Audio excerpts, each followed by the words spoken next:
Renfield here, and you're watching Transylvania Tonight with Countess Carita and my master Drac. Well, I've been waiting for the show to come on. I've been playing cards. I was bad today, and I'm in solitary, so I'm playing solitaire. I like playing solitaire because when you get stuck, you can cheat a little, and there's nobody there to see it. I saw it. Are you here? I'm always here. Then why didn't you say something? I just assumed you knew I was here. Want to play a few hands of Texas Hold'em? Not with you. You cheat. Just as well. Last time I caught you looking at my cards. I couldn't help that. We share the same pair of eyes. You deal. I told you, no deal. Well, at least we can watch the show together. Yes, yes.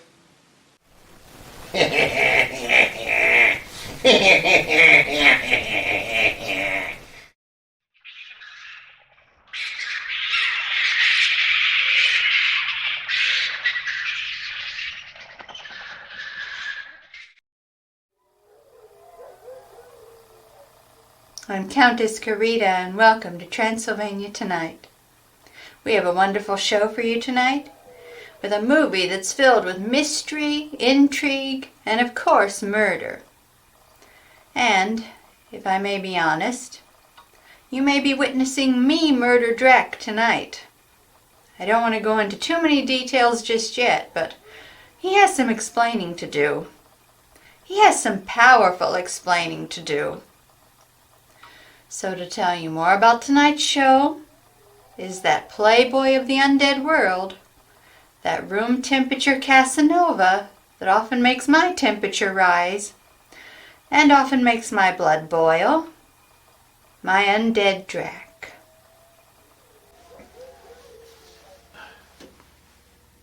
Oh, hi there. Hey, how you doing? Did you hear what Carita said? What was that all about? She said I was the Casanova that made her blood boil, you know? But I don't make anybody's blood boil. You know, truth be told, I prefer my blood to be at vein temperature, you know.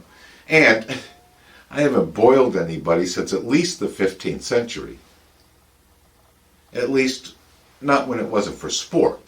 Because, you know, we usually take a peasant and boil them every Halloween.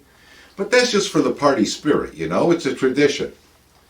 So anyway, I don't know what she's all upset about. But like she said, we have a great show for you tonight. So dig yourself in, stay tuned, and we're going to get it started right now. And maybe by then, Carita will have calmed down. You know, dames. They always do, right? Right? They do calm down. Don't they? Huh?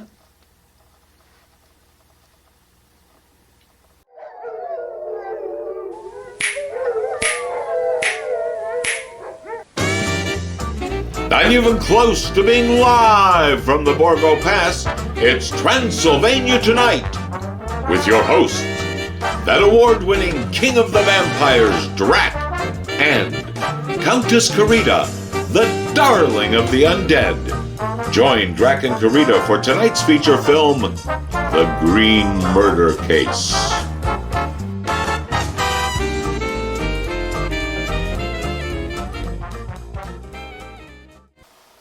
Hey, I'm Drac. She's Countess Carita. And welcome to Transylvania Tonight. We're going to start things off with a short entitled Tired Feet, starring Harry Langdon. Oh yeah, it's a real good one. Very funny. So let's get it started right now. Roll the short. Hey, Carita. Is that a, Yes, it's a Transylvanian black wolf. Oh. Does he look familiar to you? No, I've never seen him before. Typical. Huh? Typical.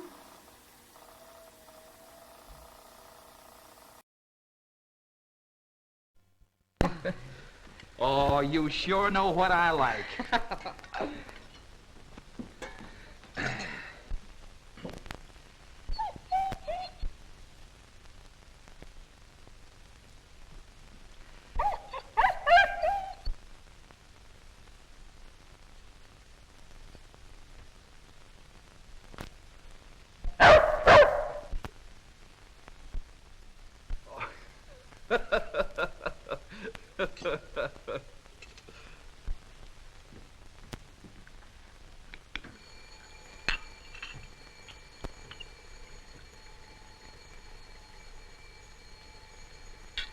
It's that dumb mailman sleeping in again. I'll go wake him.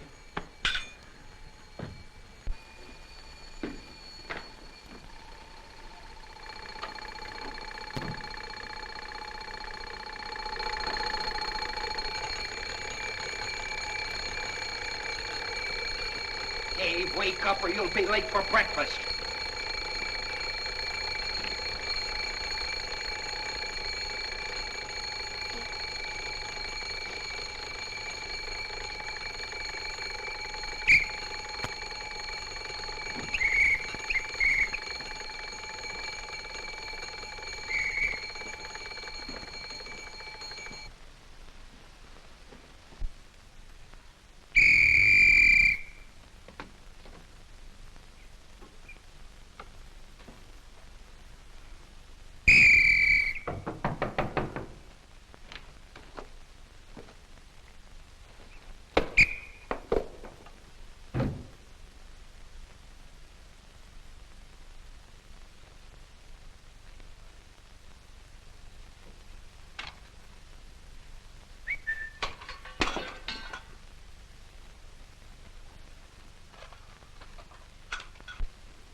Uh-oh, uh-oh.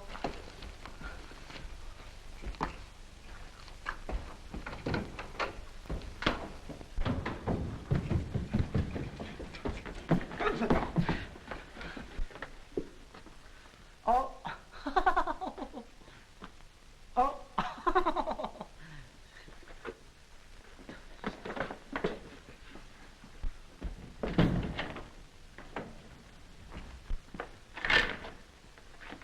If you can't get up in time for breakfast, you can go hungry.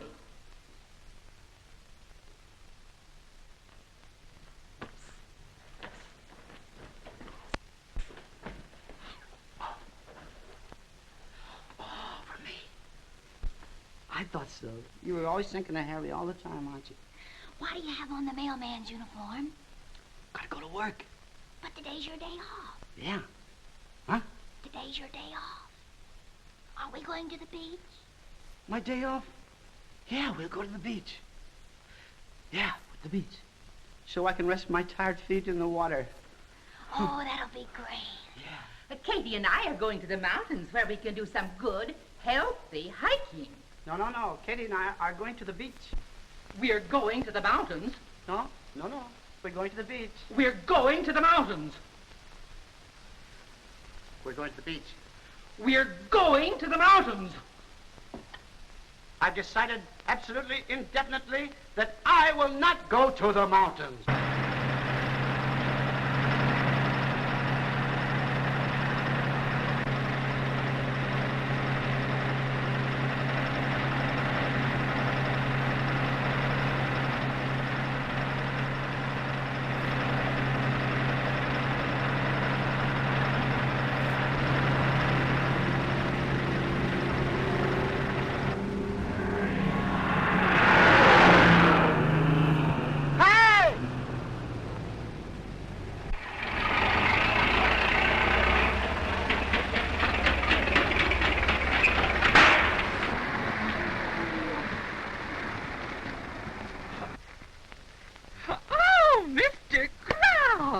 Hello. I knew this would happen.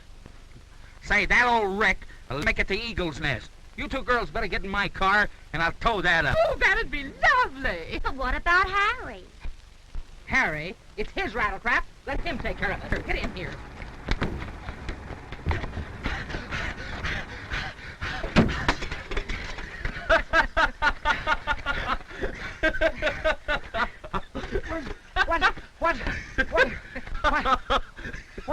What's all the trouble?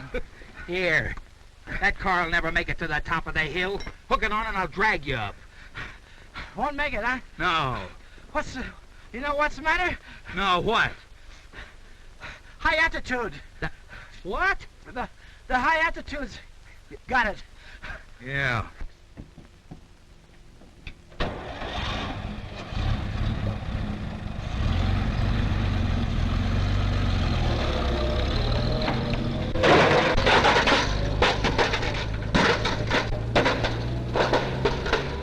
Hey! What about me? Hey, what about me? Uh-oh.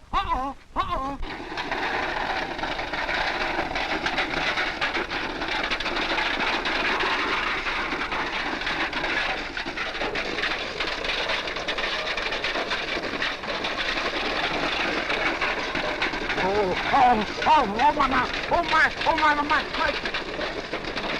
Good goodness.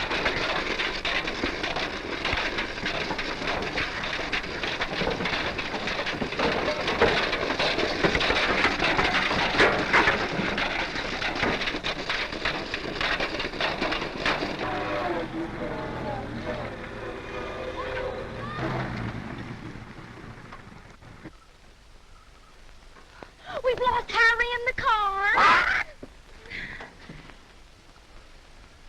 Say, maybe he rolled down the hill. No.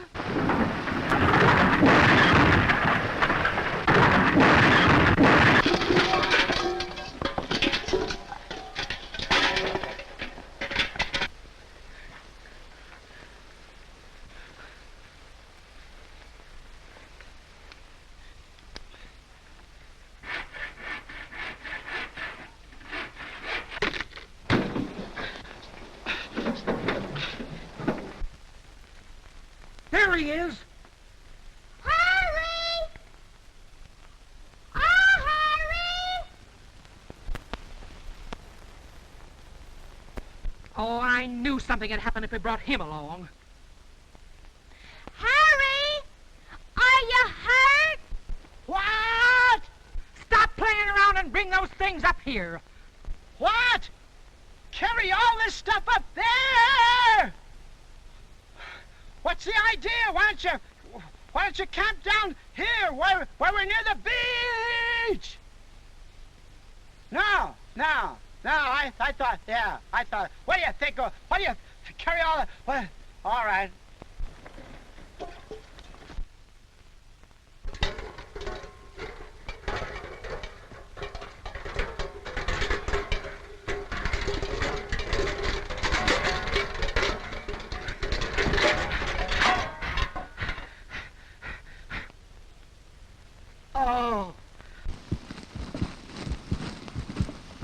Oh.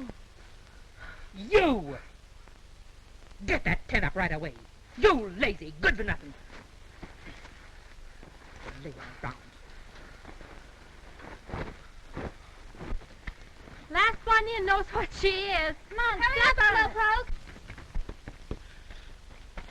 Get me a bucket of water.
Will you tell Aunt Hattie I have the water? Well, she doesn't want it now. No. Huh? She don't want it? I thought so. Ah!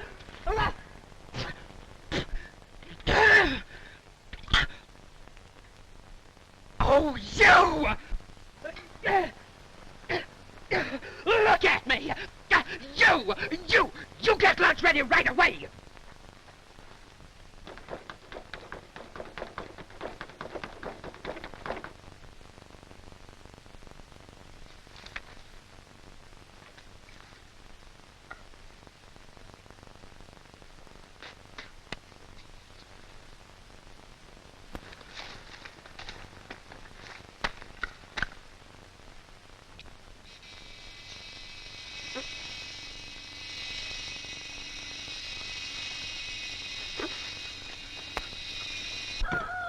Here, fix this chicken for lunch. Hurry up.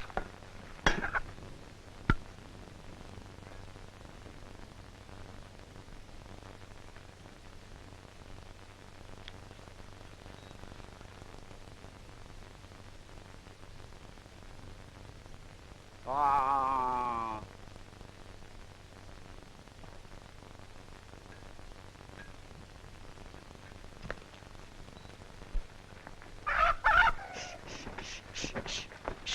Go away, quick, go away. Help, help, help, help, help. Oh, What's the trouble? oh my goodness. What happened? The chicken ran away. Where? Oh my goodness, where? There. Go get the...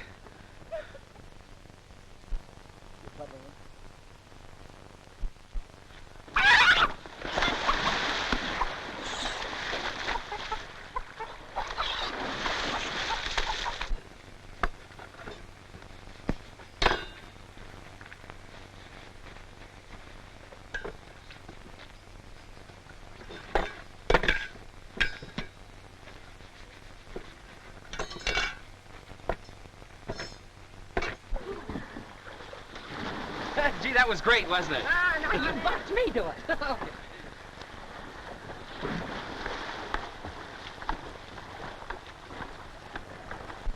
come on, come on!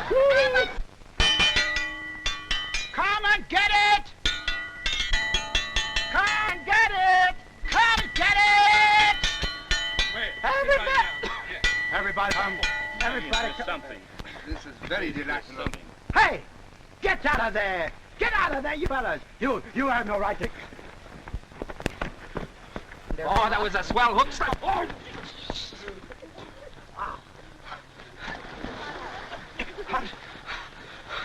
Well, what have you done now? What have I done now? I've done nothing. There's a lot of tramps up there eating our lunch and they kicked me out of the camp. Well, watch me. I'll scare him to death. You scare him to death. Harry, aren't you going to help him? Me? Yes. Come on, Harry. Yeah, I'll frighten him to death. You go ahead, boy. Come on, you tramps. Get out of here. Tramps? Yeah, I beg your pardon.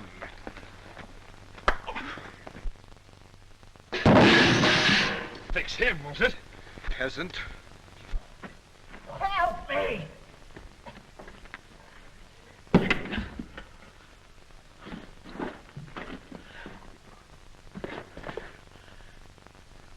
You put on these women's clothes and go over and vamp those tramps. Leave the rest to me. I'll do the cooking, but I'll never put on women's clothes. Oh, yes, you will. And besides, I'm going to the beach.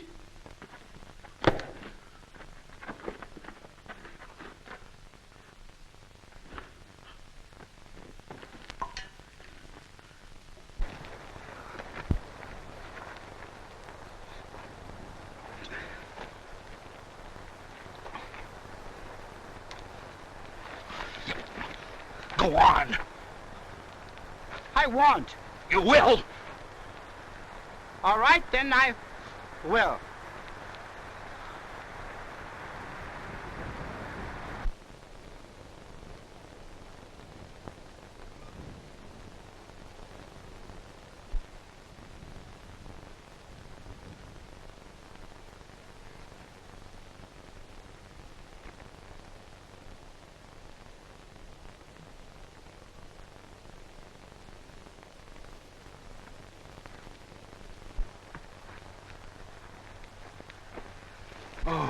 You are beautiful.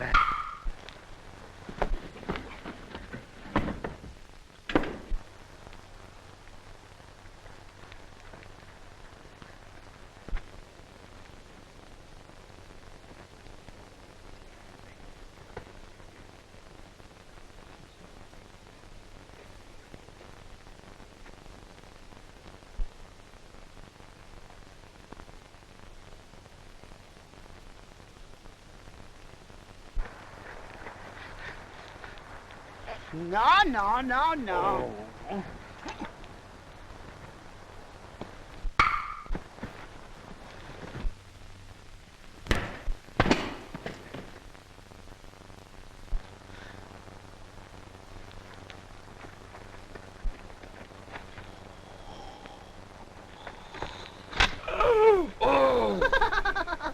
Oh, I feel so lonesome.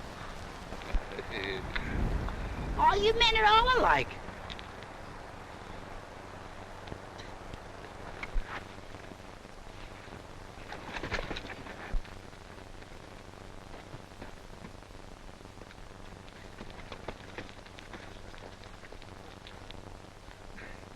Yoo-hoo!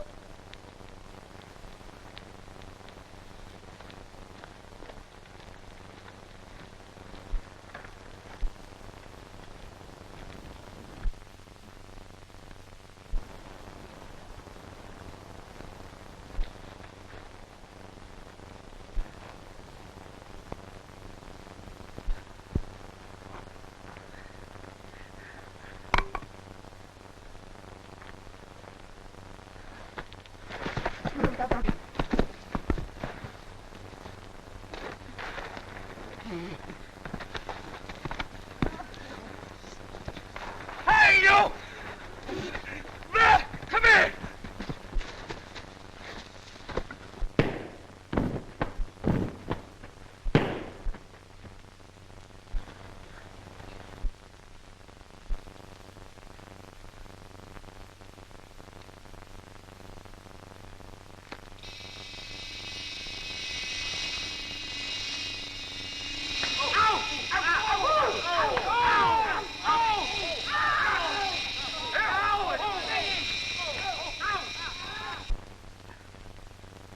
Oh, Harry, are you hurt?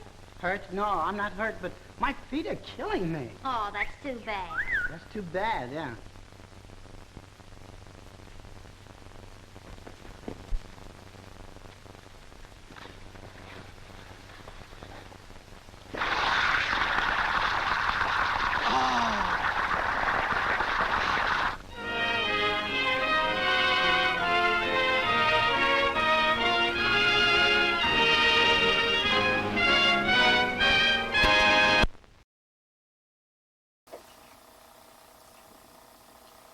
Wasn't that great? Boy, it sure was, wasn't it? Carita, Hmm? why are you still holding that wolf? You're sure you don't recognize him? No? Where'd you get him? He was chained to the castle door with a note. Oh.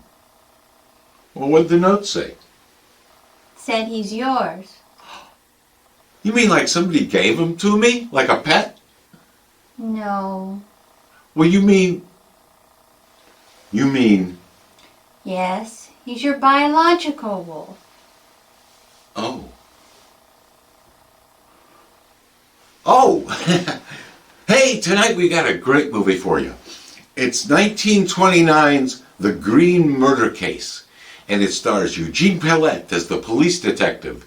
You'll recognize him from great movies like The Adventures of Robin Hood, and Jean Arthur, who you'll recognize from classics like Mr. Smith Goes to Washington and Mr. Deeds Goes to Town, and Shane.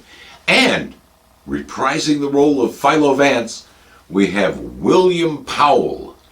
So here it is from 1929, The Greene Murder Case. And pay close attention and see if you can figure out who done it.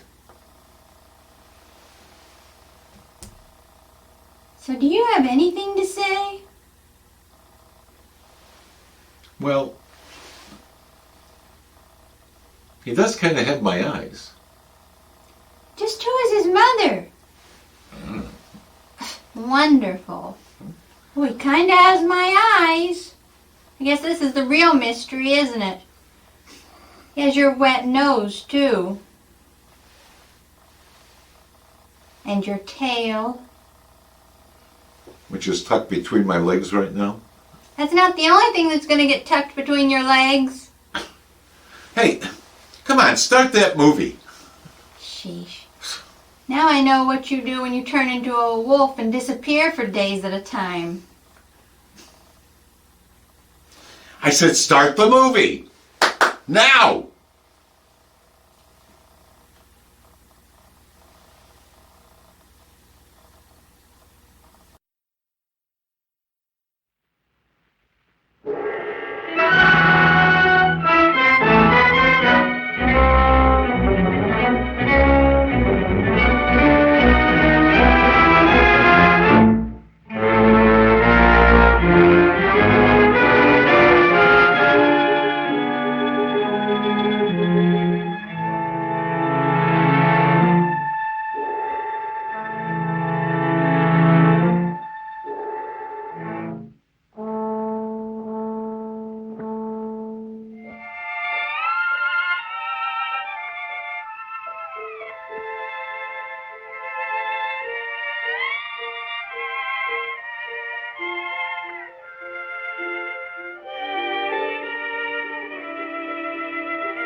Come in. Mr. Cannon is here, sir. Mr. Cannon? Yes.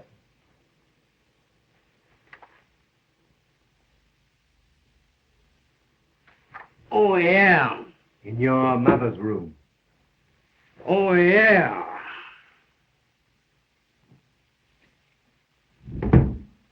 Well, each here finds you better, Mrs. Greene. It does not. Nurse, tell Miss Ada to come here. Hello, Mr. Cannon. Well, fire away, Cannon. Chester! See, what do I matter? A paralyzed old woman like me? Ada's the only comfort of all these ungrateful children. And she only pretends to love me. Miss Isabella. Elliot? Mr. Rex. Good evening. What's good about it? Or any other evening in this house. I must say, 10 years of these meetings have made me dislike being a policeman as much as you dislike each other. But as you know, your father's will requires me to determine every year whether you have lived according to the provisions thereof, and to remind you that you must live in this house and maintain this property intact for 15 years after your father's and husband's death. That's 5 years more, or be disinherited. And that on this date, 1934, if you have carried out this provision, the estate will be divided equally between you, or in the event of death, between any of you who are still alive. Have you got a match?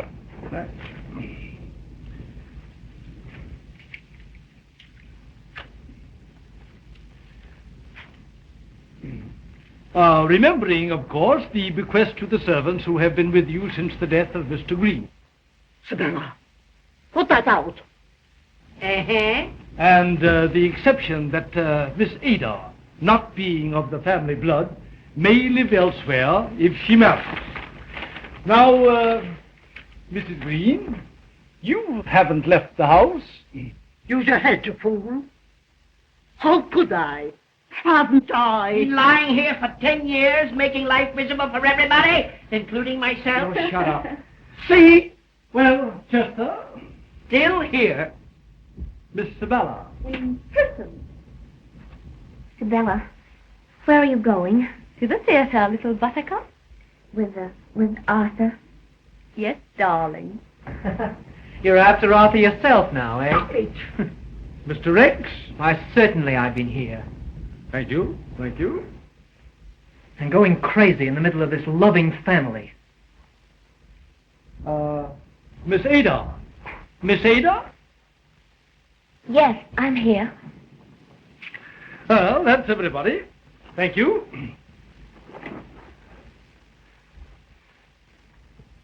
Good evening. Good evening.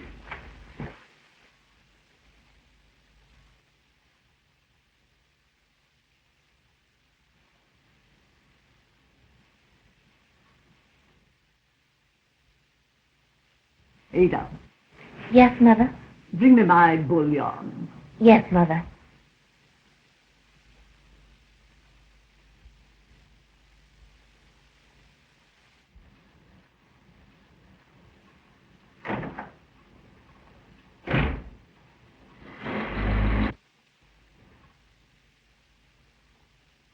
The lawyer was here again.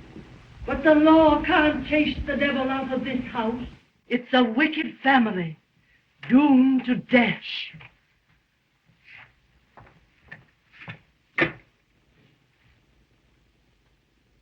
Hier, mein Herr.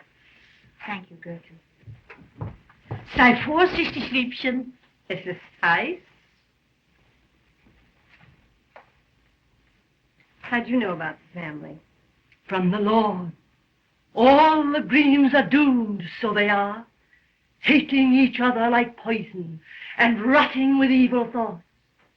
I shall rise up against them, saith the Lord of hosts, and sweep them with a besom of destruction.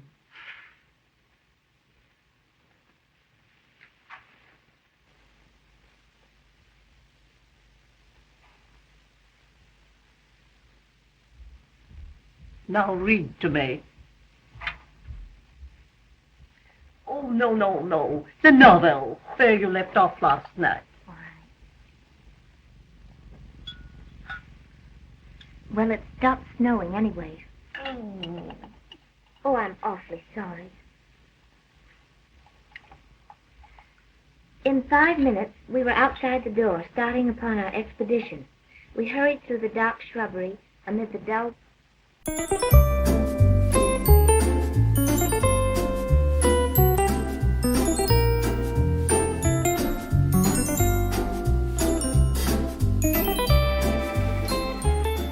You know, I'm sorry I wasn't there for you. But your mother never let me know that you even existed. But now that you're here, I promise you, I'm going to try to be the best dad ever. I'm going to study hard to be a good dad. Yeah, you know, I'll watch all those great Andy Hardy movies. Because, you know, Judge Hardy in there, he was a really good dad. And, well, you know, Leave It to Beaver. Because Ward always had good advice for Beaver. And I don't want to just be like, you know, a very, like, strict and serious dad. We'll be watching Gomez Adams, too, because he was a fun dad. Yeah, and you know, maybe I'll even read some of those books on childcare by Mr. Spock, you know? Yeah. You're not talking, huh? You're still not talking to me. Well, you know, that works both ways, son. You know, I never got a Father's Day card from you either. You know, I never did. Oh, yeah, now you're sorry, huh? Yeah, see? Now you're going to act like you're sorry. Well, maybe it's too late, you know? Maybe it's just too late.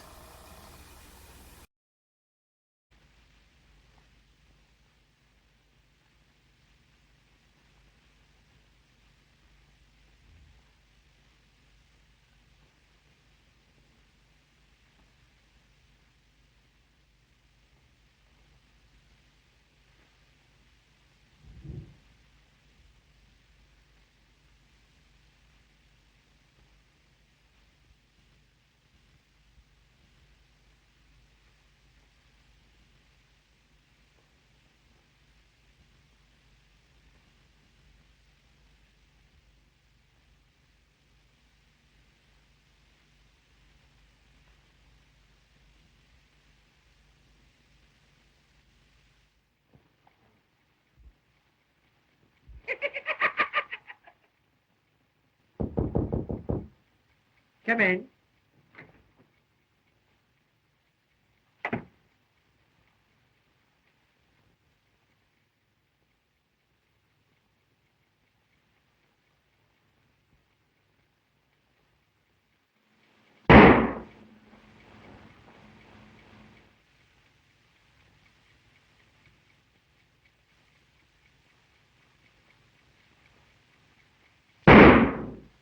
Oh. Oh.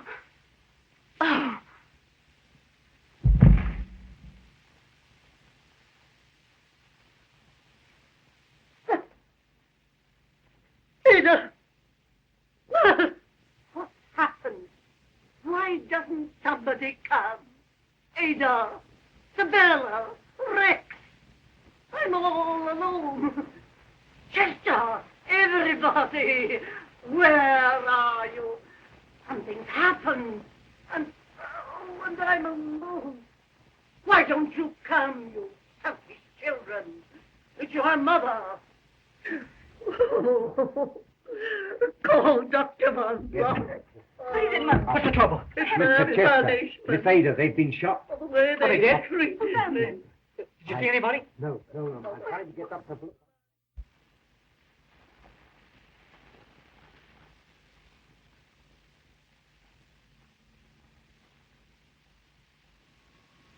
Yes, the newspapers had it right.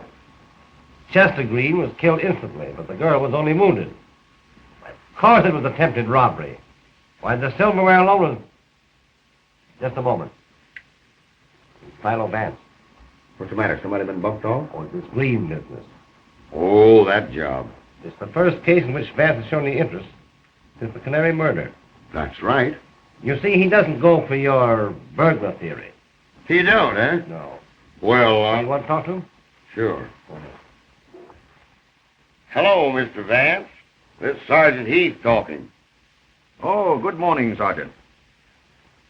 Say, what's wrong with the burglar theory in that Greene case? Well, nothing, Sergeant. Except,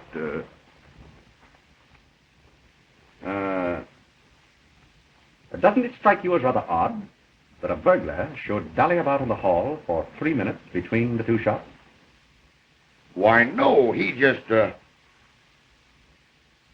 Mr. Vance, maybe you could, Thank you, Sergeant. I'll be ready in half an hour.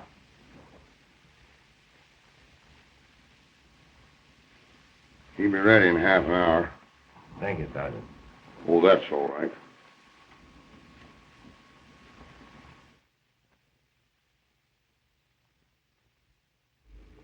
That's correct, sir. The first shot came to me in my room. Came to my ears, I mean, sir. Then when I got to the door here... You're quite sure that 3 minutes elapsed between the two shots? Something like that. Yes, sir. All right. All right. Must have been two burglars. Don't let me catch any of you trying to leave the house. Get that? They don't know anything about this. Do you? I told you. No. Your room is just across the hall there, isn't it? Yes. And yet you heard nothing? No. How do you figure that? Mr. Greene was shot from the front and from the powder marks at close range, and yet he made no sound. That's right. You remember the expression on his face, Sergeant? Why, sure. He was flabbergasted. Exactly. Possibly because he knew the murderer. Just as the murderer knew his way about this house in the dark.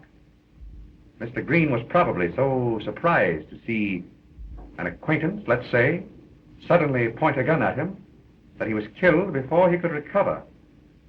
Say, I wonder if anybody in this house owns a gun. Certainly. Suspects own everything you want them to, don't they? Who owns a gun? Well, I did, but... What caliber? 32.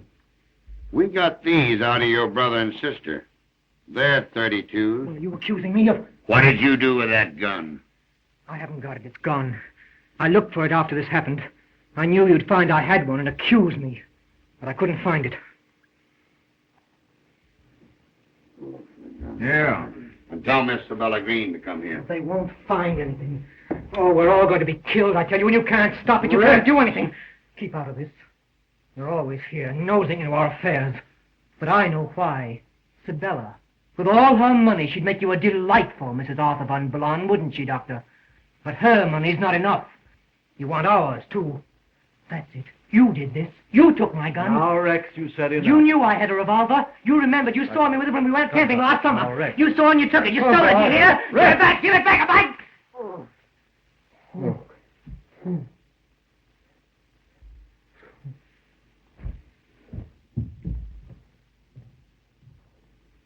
You're the doctor the butler sent for.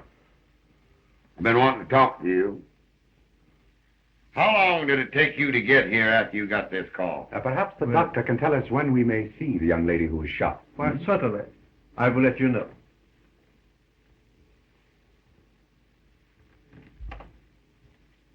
Miss Greene? Right. You must be the detective. Quite a wild party we pulled here last night. Miss Greene, do you know anyone who would want to hurt your brother and sister? Oh, we'd all come under suspicion there. We all hate each other. Rex thinks we're so beneath him mentally. So, of course, we irritate him. Oh, thanks. Even little Ada. She just loves to see us all erased. The only reason Mother hasn't killed the whole family is that she can't move. Hip, hip. I've often thought of murdering us all myself. Only I couldn't think of any way that would be thorough enough. Hooray. You may see Miss Ada now if you like, but please, no excitement. Thank you.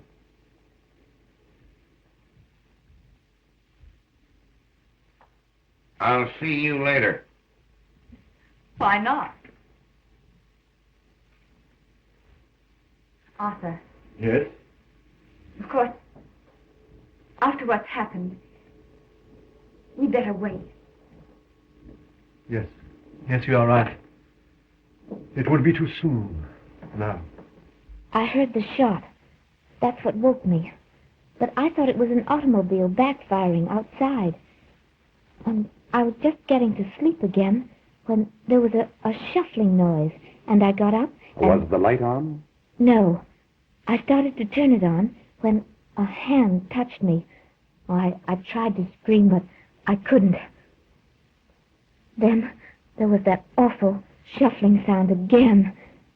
And I ran, and then there was a noise, and something hot hit me. Oh, I can't remember anything more.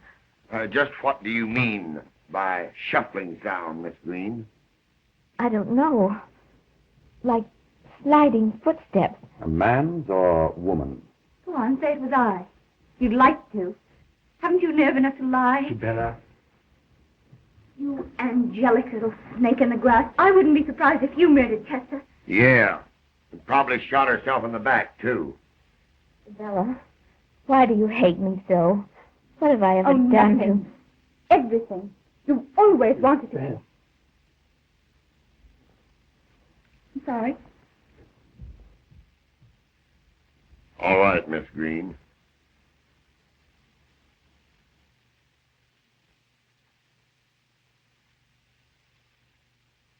Let's you and I go out on the balcony and examine those footprints and get some air. Oh, dear. Here, I'll give you something that'll make you sleep. Now, after shooting the girl, he came out here. See? He beat it down these steps and ducked. The burglar? Well, maybe it wasn't a burglar. Oh, Snipkin, did you get those footprints measured yet? All set. Fine. Trouble is, they disappear when they hit the wall. And it stopped snowing about 11 last night. So it's impossible to know whether they were made after the murder or before. That ain't all. The markings show they were made by rubbers, probably galoshes. So we can't tell how much bigger they are than the guy's feet. Can't find any gun. Where'd you look? Everywhere. The old lady said to stay out of the library. Said there hadn't been anybody in there since her husband died. But the nurse showed me where the key was, so I got in okay. Anything there? Nothing but the creeps. I never been in such a house. You see any galoshes? No. Well, go find some galoshes that'll fit these. Yes, sir. Mrs. Greene would like to see you, officer. Sergeant. Sergeant. And I wouldn't come down on Rex too hard. He's accusing me merely self-protective. The result of your question about his revolver, of course. If there's anything I can do, glad to be of help. Thanks. Is Miss Ada badly hurt? Oh, no. Merely the shock. I gave her something... Yes, I noticed your case, Doctor. You must have been trained abroad to carry so many drugs. American doctors don't, you know. You are observant. Thank you. You've known the Greenes a long while, haven't you? My father attended them before me, so naturally... Naturally. Don't forget Mrs. Greene, Sergeant. And remember, no excitement, please. Oh, yeah? Yes. What kind of paralysis is Mrs. Greene? Organic. Both legs. It's quite hopeless. Good morning. Good morning.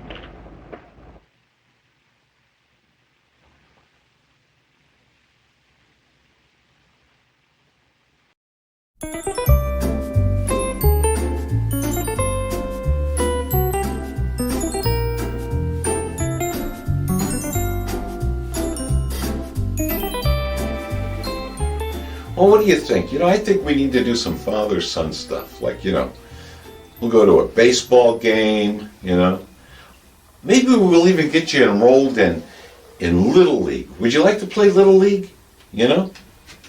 Of course, it'd be kind of hard to get a mitt for you, But what we could do, we'll get them to put you at first base. You could play first base, and as the other kids would get a hit and they start running into first, you just stand there and growl at them. And if they keep running, take off their leg. Yeah, that's what you do. Yeah, you could do that because, since I'm the king of the vampires, that makes you a prince.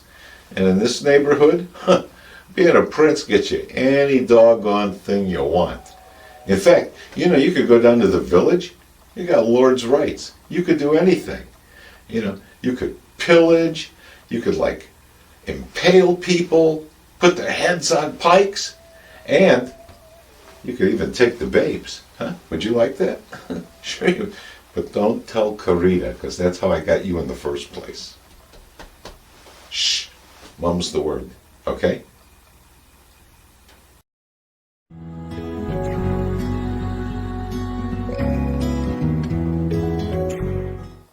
Hi, friends. Drac here. Well, spring is here, too. And along with spring comes nicer warm weather. And along with that nicer warm weather come fleas and ticks and, poison ivy out in the woods, So what you need to do is you need to stock up on Halloween Jack's Pumpkin Spice Itch Balm because it's good for whatever itches you. You can put it on those flea bites, tick bites, maybe even bites from the king of the vampires, And if you're anything like me, on a warm spring evening, you like to go out and take off all your clothes and frolic around through the woods and roll around on the forest floor. And that's where you pick up that poison ivy. Trust me, I know. And when that happens to me, the only thing that works to get rid of that nagging itch, Halloween Jack's Pumpkin Spice Itch Balm. So if you're anything like me, and I know some of you are, that you like to go out and take off all your clothes and frolic in the woods and roll around on that forest floor, take my advice. Next time you're in the store, lay in a supply of Halloween Jack's Pumpkin Spice Itch Balm. You'll be glad you did.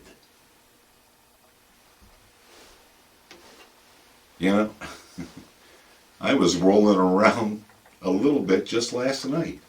So, if you'll excuse me, time to use that itch balm. Give me a little privacy, will ya? Halloween Jack's Pumpkin Spice Itch Balm, available in 16-ounce jar or 5-ounce roll-on. Only $19.95. Roll-on balm $29.99 with additional purchase. Call 1-555-877-8121 to order. Not available in Hawaii, Alaska, Salem, Massachusetts, Florida, North Carolina, North Dakota, or New York.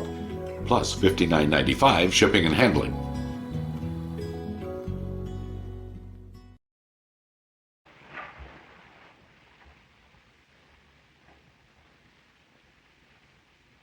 Oh, but Mother. Be quiet. I sent for the policeman. Make them get out. What right are they to come into this house? Officer, I command that you drop this investigation. I've had worry and trouble enough without this publicity. But, madam, Keep your mouth closed. Chester got what he deserved. I'm a poor, helpless old woman, but I'll keep you from torturing me. Why haven't you spoken to me about this affair? Well, that's exactly what the sergeant wants to do, Mrs. Greene. For example, whether you heard anything last night before the shot. No. Now, Miss Ada there heard a shuffling sound. Oh, she did. Well, that reminds me. I did hear something. A door blowing back and forth in the hall. Then why didn't you hear the shot? Well, it must have been before the shooting, because I got up and shut my door and went back to sleep. That door blowing must have been what Ada heard. If you please, sir, Miss Ada. Good morning. Goodbye. I remember now. I heard that noise Rex just told you about, like a door closing. Oh, Sergeant, just a minute. Pardon me. But Miss Ada, Rex says that he heard the closing of the door before the shot. No. Why, he couldn't have. Mr. Vance. Well, don't let it worry you. Everybody's upset. Thank you. Hab keine Sorge, Liebchen. Es wird ja alles gut. Nur nicht aufregen. Das schadet dir, mein Engel. Hübsch ruhig sein. Ganz ruhig, mein Liebchen. Ganz ruhig.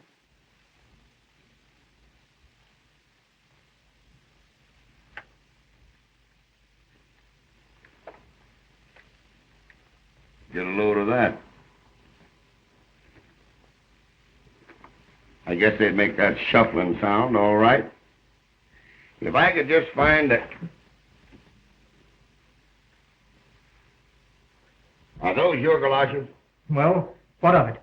I wasn't out of the house last night, but I'm getting out. No, you're not. If anyone's after us, he'll get me, won't he? Do you think I want to be murdered too? Do you think I want to stay here and... You bet you are. Watch this baby. Watch till you rot. And see where that'll get you.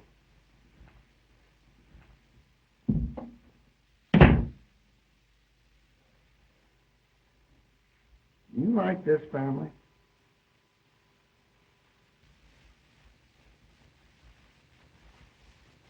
Sure, it's funny. And so is a chicken crossing the road. But nobody's ever solved that yet.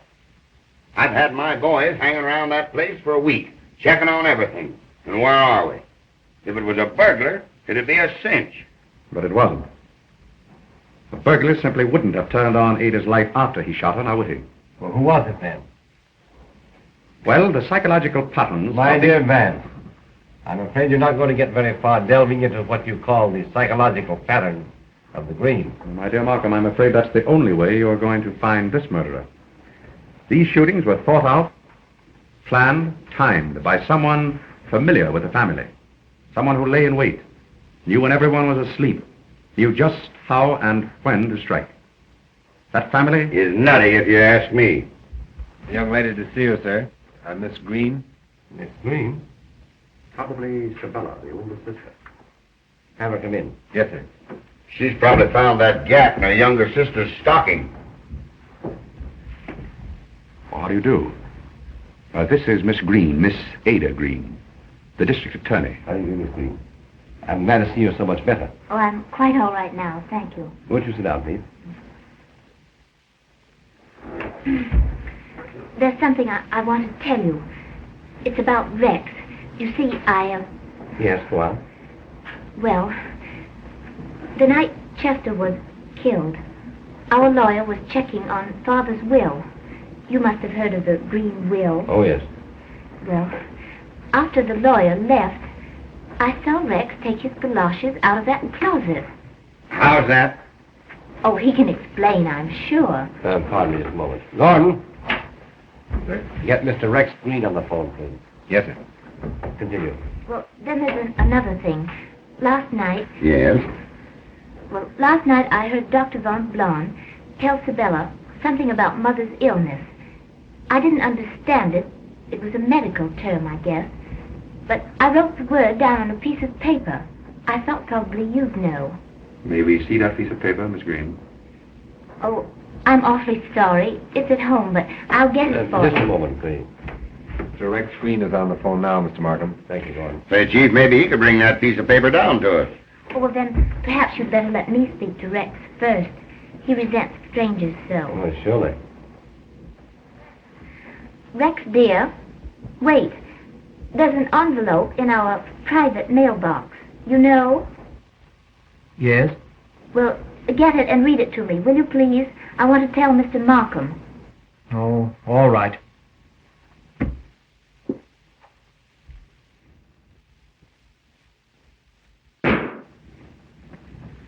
Rex!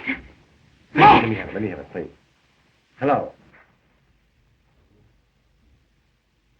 Hello, Mr. Greene. Mr. Greene.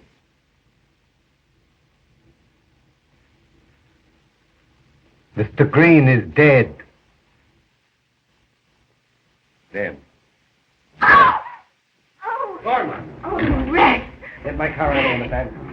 All right. It'll be all right. Now, take it easy. It's all right. It's all right. Here comes the DA's car now. What is the chief with it? I hope he is. Oh, we ought to find some out. Funny cold around here. You better stand by for a few minutes, Buck, anyhow.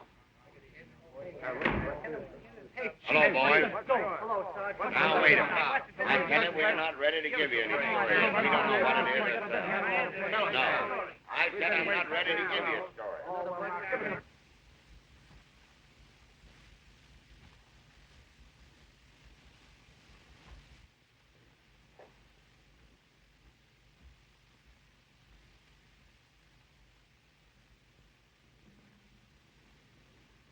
He was shot from the front, too. But Chester was horrified. This boy's face shows nothing. If Dr. Von Blon can be of any help, sir, he asked me to tell you. Oh, the doctor was here this time, too, eh? Yes, sir. Get him. And Fruit. Let's have another go at the service. You see, Sergeant, the murderer and his weapon couldn't have been invisible. But this boy's expression is natural. The look on his brother's face was, well, to say the least, surprise. It's all wrong, Markham. It's mad. And I have a feeling that if we don't stop it, it will go on and... Well, how do you do, Doctor? This is the district attorney, Dr. Fonblanc. How do you do, Doctor? You were here in the house when this happened? Yes. I was in Miss Sibella's room. She was complaining of... Well, that doesn't matter, Doctor. Neither of you heard this shot? That is correct. Although I can't quite make it out. The door was open when Sprout found him. Oh, Sprout was first on the scene this time, too, Yes. I see. Thank you, Doctor. Say, the police doc's coming up. Don't forget, Ada told Rex to get that note and read it to her over the phone. There's no sign of a note on him now. Somebody must... Nobody knew he was coming to see me. Servants are waiting in the drawing room, sir. Thank you. How many telephone extensions in this house? Telephone? 4. One in Mrs. Greene's room, Mr. Bella's room, the kitchen, and the hall here. Thank you, Sprout. You see, anybody might have listened in. How are you, Mr. Markham? Hello, Doctor. How are you? Sergeant? Hi, Doc. Well, when it's not my breakfast you fellows interfere with, it's my lunch. I presume this is the body? Yeah. You get me that bullet, and then you can eat. Here's the next bullet.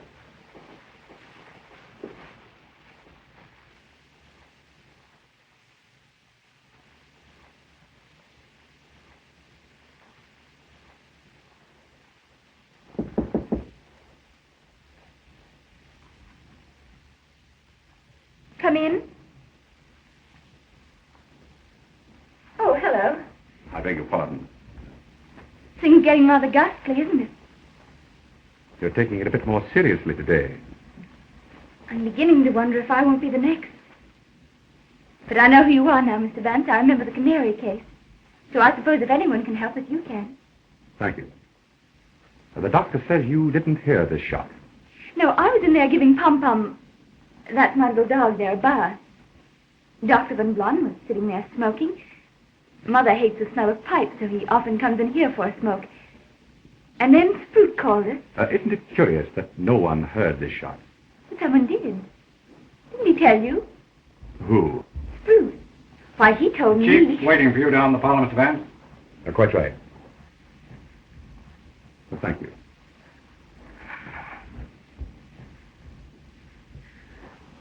Oh, Arthur, I'm frightened. What? No, please. Oh, but I am. No, darling. I wish we could talk alone. Yes, but where? I know. Where? On the roof. Good. I'll get my coat.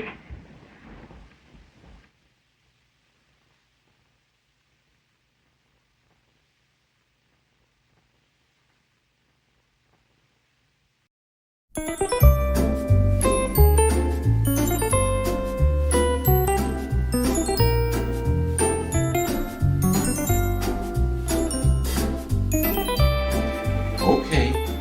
Now, come on. Try it once for me. Try it for Daddy. Say, da-da. Da-da. Go on. Come on, you could do it. Da-da. Da-da. You want to go out for ice cream? Huh? You want to go for ice cream? Well, okay, all you have to do is say da-da. No, we're not going for ice cream until you say da-da. You could do it. Yeah, okay, we'll take you for ice cream.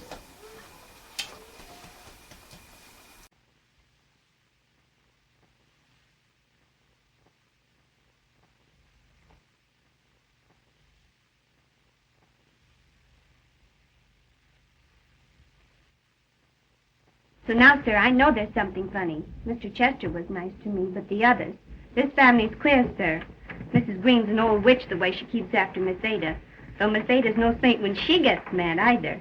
Miss Sabella's a regular icicle, and this Dr. Von Blon, there's something between Sabella and him, or I'm crazy. Sprout and Hemming, they're as bad as the rest. And the cook, too, going around crying and talking to herself in German all the time. You give me my pay, Mr. Sprout. I'm through. That'll be all. Oh, Sprout. Why didn't you tell us you heard this last shot? No one asked me, sir. Oh. Where were you when you heard it? I just called Mr. X to the telephone. Which phone did he use? The one in the upper hall. I was in the dining room replacing the silver when I heard the shot. Mr. Rex's room, where you found him, is over the dining room, isn't it? Over this room, sir. Well, whose room is over the dining room? Miss Ada. Miss Ada was not in the house. No. That's all, Sprout. Mrs. Mannheim, how long have you been with the Greenes? 13 years, since my husband died. Old Mr. Greene knew my husband. Were you in this country when he died? Yes. Well, that'll be all. Thank you. Say, Vance, what connection has that last question with this case? Possibly none. On the other hand, if we can relate these various facts and to get the psychology back of them... Yes, if I could find that gun, I'd report all these shootings as suicides and resign from the force. Not a bad idea, Sergeant. Interesting character, old Greene. I've been reading about him in the newspaper files. Cruel mouth, though. We'd better have a copy of the old boy's will, Sergeant. Well, I can dig that up anyhow. Well, that'll be something. Mr. Markham. Yes? Someone's been in my room. Say, I got news for you. Wait a minute. Who's been in your room? Well, I was with Mother, and when I went back to my room, the doors to the balcony were open, and there were mud tracks across the rug. Those are the tracks I got. Somebody went from the front walk across the mud in the yard and up those steps to the balcony outside her room. And within a couple of hours, because there were no tracks there when I made the rounds this morning. And what's more, these prints are the same as the ones we found last week in the snow. But there are no tracks coming down. The guy that made them didn't come down that way. So he went up those balcony steps, crossed Miss Ada's room to the hall, did his dirty work, and vanished. You better come with us, Miss Ada. Yes, of course. Come on, Inspector. How could anyone come up the balcony and get into her room and get out again without being seen? Perhaps he didn't get out again. You mean? Suppose you have dinner with me tonight, Markham, at my apartment. By then I may have something. I hope so. Oh, Mr. Markham. Here's your bullet. 32 caliber again, you see? Looks like all three of them were shot from the same gun. Anyway, I'll have the autopsy after lunch. Very well. Mr. Vance. We measured those new footprints, and they're all from the same galoshes, all right, but now the galoshes are gone. How did that happen? Well, I put them back in the closet the other day, expecting to catch the guy if he came back for them again. He must have copped them right from out from under our noses. Well, I wouldn't put too much stock in those footprints if I were you, Sergeant. I rather feel they're the only childish move this clever murderer has made. Well, we gotta have something to go on, ain't we?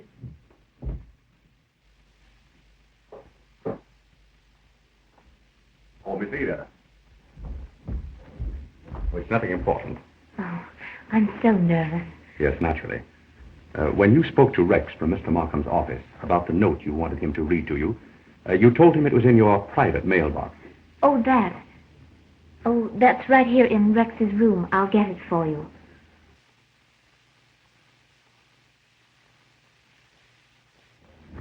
That's what we call this incense burner. You see, we used to leave notes in it for each other when we were children. We called it our private mailbox. You put the envelope here. Yes. And when you brought me back, I looked for it, but it was gone. Rex must have taken it. No, he didn't have it. Well, then somebody must have... Can't you remember what it was you wrote on that piece of paper? You told us it was a medical term about your mother. Perhaps Dr. Von Blon could tell you. He's up on the roof garden with Sibylla, if you care to ask him. Oh, the stairs are right behind that door there. I see. Thank you.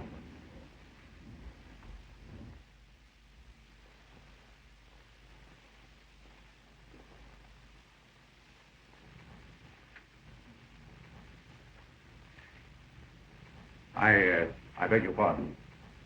I meant to ask you, Doctor, have you by chance thought it advisable to withhold any phase of Mrs. Greene's illness from the family? Why, no. Mrs. Greene's illness is a very simple type of paralysis of the legs, paraplegia. I see. Oh, hello, Arthur. Oh, hello, Charles. I just wanted to tell you, you left your medicine case in Mother's room. Oh, yes. Thank you. It would be a perfect spot for a murder, wouldn't it? Why shoot anyone when all you have to do is take them to a roof garden and push them over into the river? Just another accident or suicide. And no one the wiser. You know, I think I'll take up crime in a serious way. Oh, stop it. Oh, Arthur, please, let's go down from here.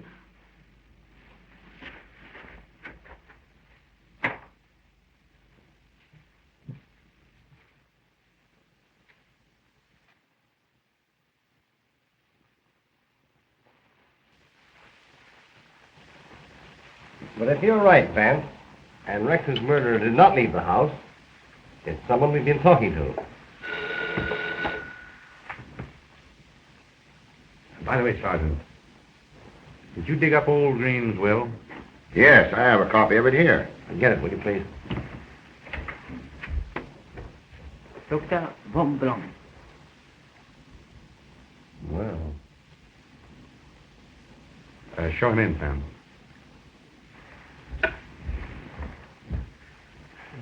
How do you do, Doctor? Coffee? No, thank you very kindly. Won't you sit down? Thank you. I have something very important to tell you. Some drugs, strychnine and morphine, have been taken from my medicine case. How much? 4 and 8 grains. I noticed that they were missing when I got home this afternoon. But the drugs were in my case when I made my usual call on Mrs. Greene. But you didn't keep your case with you, did you, Doctor? I remember Ada saying that you had left it... Oh, yes. I left it in the hall first. And then Sprout brought it to me into Miss Sibella's room. Did you leave it alone there? Why, Why, yes. Until this morning, Mrs. Greene needed a stimulant. She was very weak. So I had the nurse bring it into Mrs. Greene's room. So anybody might have swiped the poison. I hope this is not going to turn out to be a poisoning case. Well, they ain't any need of looking for the stuff. There's 1,000 places in the house where it could be hid. Say, Chief, what do you think about replacing Mrs. Greene's nurse with a police nurse? She can watch better than we can, and... Yes, very good, officer. Sergeant, I'll dismiss the nurse there myself. Well, I'll put in the nurse, and I'll put in a doctor across the street with the men who are watching from that apartment house. He'll be able to get there quick if anything should break. Thank you. Good evening. Good evening, Doctor.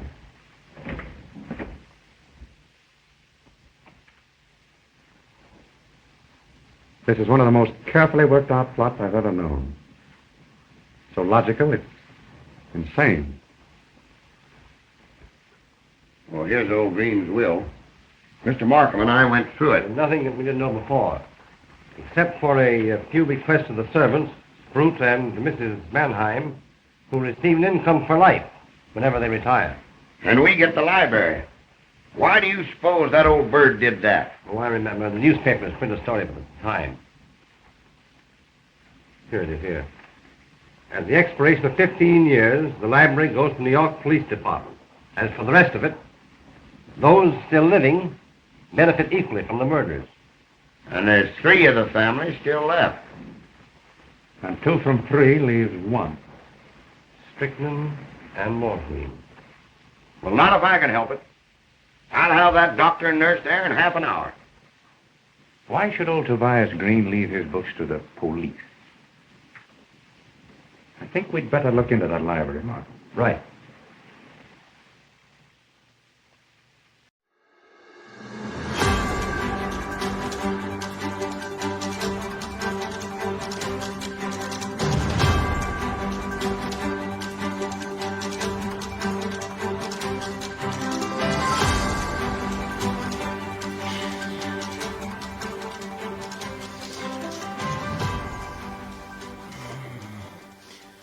E.T. Fold B.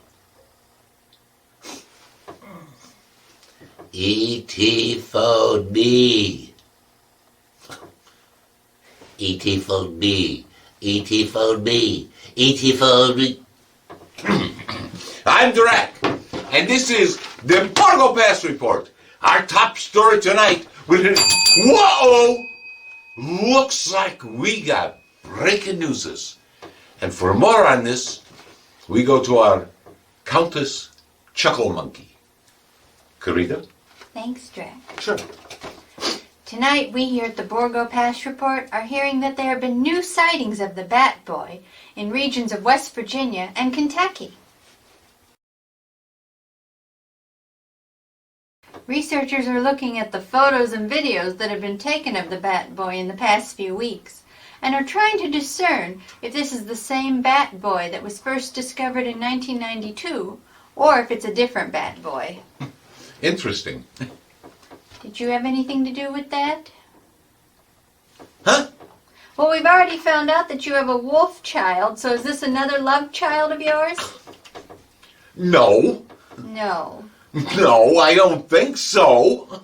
You don't think so, but you don't know, do you? I think a DNA test is in order.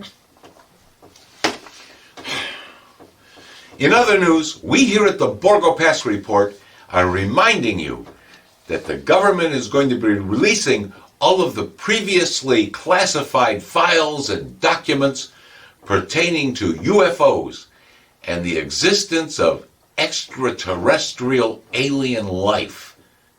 But we're also going to remind you that we here at the Borgo Pass Report have been reporting on the existence of UFOs and extraterrestrials for years. And for more on this story, we go to our man in the field, Mr. Renfield. Are you there, Renfield? I'm here, Master. Well, Renfield, the government has announced it's going to be releasing all of the previously classified documents on UFOs and the existence of extraterrestrial alien life. Do you have anything to say about that, Renfield? They're real all right. I had first-hand experience with them. To refresh the viewers' memories, this is the video from when I was abducted by the aliens in Antarctica. Elvis? Well, they're really into probing. They have really long fingers. So I have first-hand experience with the aliens, or first finger experience, and they have long fingers, believe me. And then recently, I have provided these videos for further proof of the existence of UFOs and extraterrestrial life. Run the videos.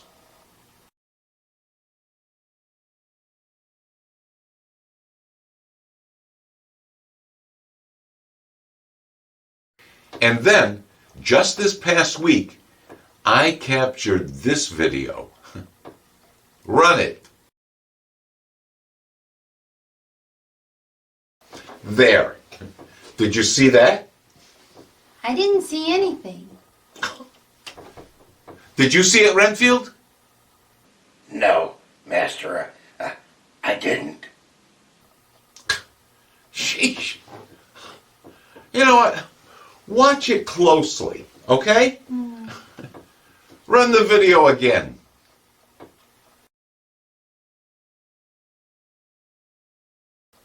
There. Did you see it that time? Nope. Renfield? I'm sorry, Master. I didn't see anything. Well, that's because the UFO is cloaked. The aliens didn't want you to see them. But it's there. Oh, interesting. And Renfield and I would like the United States government to know that we're both willing to appear before a House committee and give evidence on everything we know about the existence of UFOs and extraterrestrial life. Is that right, Renfield? I suppose. Well, bye, Renfield, and keep watching the skies. Okay. Bye, Master. Bye, Carita. Bye, Renfield. Well, that's all the time we have for this time. We'll see you next time on the Borgo Pass Report. So that's something about that bat boy, huh? Are you sure you didn't have anything to do with that? Oh, come on, Carita. You know? You know he looks more like my Uncle Orlock than he does me. I knew there was a family resemblance. Well, you know, come to think of it, he has your ears. Oh. Yeah, look. You know? See? They have the exact same ears. Yeah. And smile for him.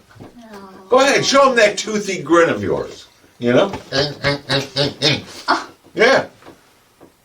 How do I know it's not your bat love child? I don't think so. Yeah. No. Yeah. And he does take after your side of the family. Kind of fly by night. Oh. Yeah. I don't think so. Oh, no, no, no. See, she could dish it out, but she can't take it. You know? If you can't stand the heat, get out of the bat cave. DNA test.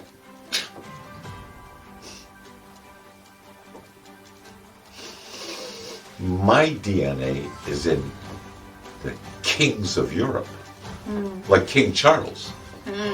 You know, he's been traced back to my lineage. Yes. And you know something? I don't even remember his great great great great great great great great great great great great grandmother. I don't know what she looks like. But I'm sure she must have been a babe.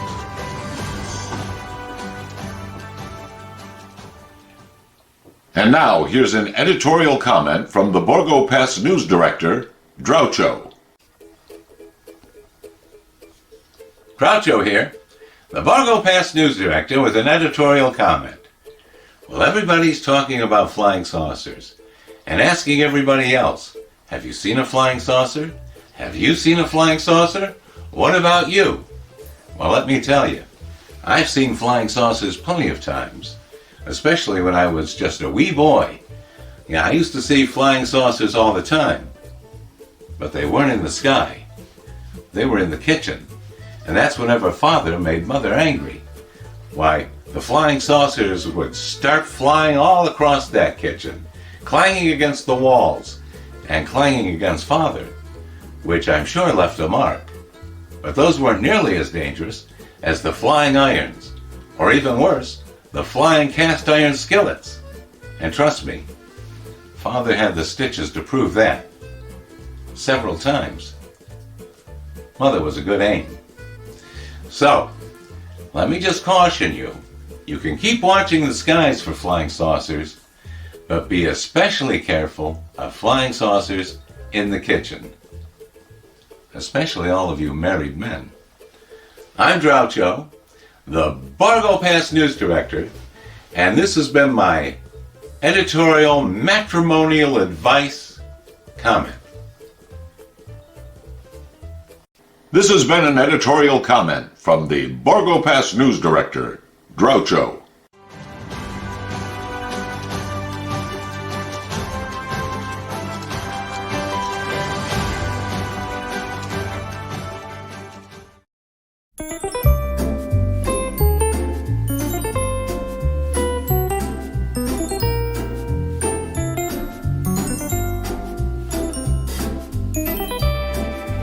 So what do you think? Do you like movies? Huh? We could go to the movies. What kind of movies do you like? I like funny movies. And you know, since you can't talk, maybe a good movie to take you to, so you can see like somebody talking that shouldn't, would be Ted. Yeah, Ted is about this stuffed animal. He's a teddy bear, and somehow he's alive, and he walks around, and he talks. And I bet Ted could teach you how to... You know, on second thought, Ted might not be a good movie to show you if I want you to talk. No. Maybe we'll start with Francis the Talking Mule. Or we'll start slow with old episodes of Mr. Ed. Okay? Maybe that'll teach you. Okay.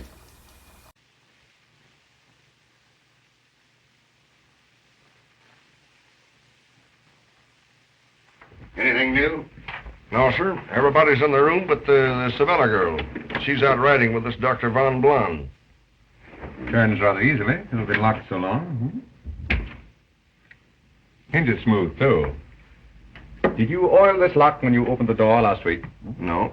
And if you ask me, it's a lot of baloney about this thing having been locked for 10 years.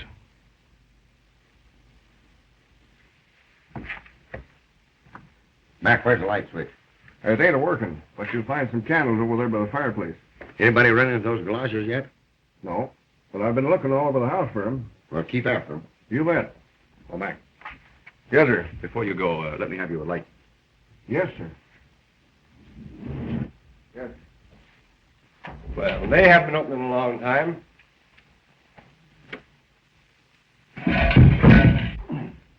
What happened, Sergeant? Tripped over something. What was it? Huh? The galoshes. Good work, Sergeant.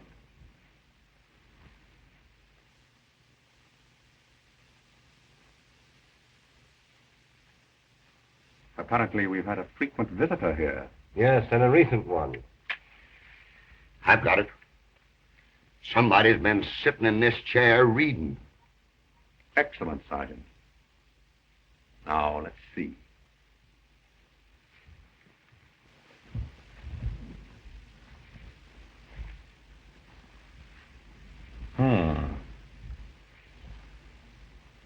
No wonder old Tobias left his books to the police. How's that? A complete library of criminology. In several languages, too. Uh-oh. No dust on the shelf here.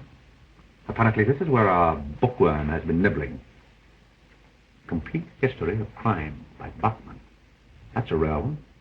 Poisons that affect the deduction. Hysterical paralysis and sleepwalking. Say, this is Greene. The old lady. She can walk. And she read in that book where she can lay it on to walking in her sleep if she gets caught. But Dr. von Blond told me... Possible, Sergeant, but I don't think it fits. What's that? The door. Mr. Malcolm, I've got something terrible to tell you. Oh, about an hour ago, I was up in my room. I heard that shuffling noise. It was going down the stairs there. Oh, I was sick. I was so afraid. But I forced myself to look over the banister, and I saw someone standing in front of the library door here. Who was it? It was Mother. Mother? She was walking. Are you sure? Yes, she had on her oriental shawl. And when she stepped into the light, I saw her face. Well, Markham, we'd better have a specialist examine Mrs. Greene. Suppose you get Oppenheimer. You know him. Yeah, very well, I will. It's all right. Sergeant, come in. Now, take it easy, little girl. It's all right. Take it easy. Yeah. I'll get the nurse. Where's the nurse? Get the nurse. There's O'Brien. Yeah, right.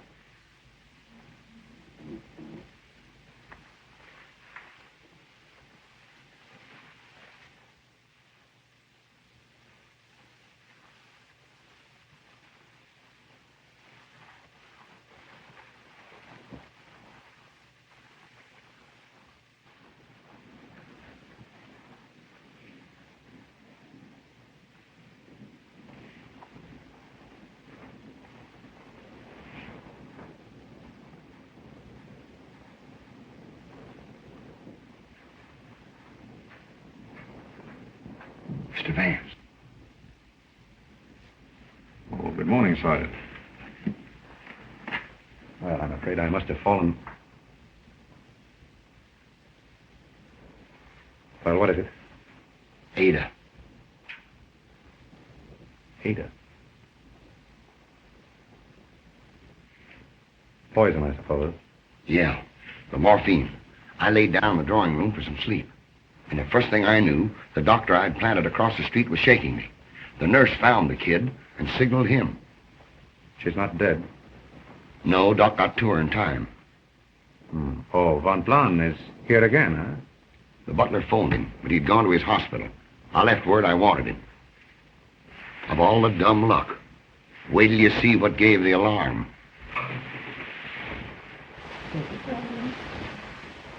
That's the girl. Now, steady. Steady. How is she, Miss O'Brien? Oh, she's coming on fine. Turn her over to the doctor and you hop right back here. Steady. The butler found her when her bell rang downstairs. Miss Sabella's dog was on the bed with this in his mouth, playing with it. That's what saved the kid. Can you beat it? Oh, Miss O'Brien, tell Mr. Vance about the bouillon. Why, Mrs. Greene sent me in with the bouillon, keeping a cup for herself as she always did, she said. Did Mrs. Greene touch Ada's cup? No, sir. I brought it up from the kitchen myself. The young lady was in the bathroom, so I set it down there. Then I told Miss Ada it was waiting, and I went down to my breakfast. Then the butler hears her bell, comes up, and finds her laying on the bed. Were all the others in their rooms? Yes, sir. And Miss Sabella? She got in at 3 this morning. She's still asleep. Now, Miss O'Brien, when you went to breakfast this morning, did you see Miss Sabella's dog? No, sir. That'll be all, thank you.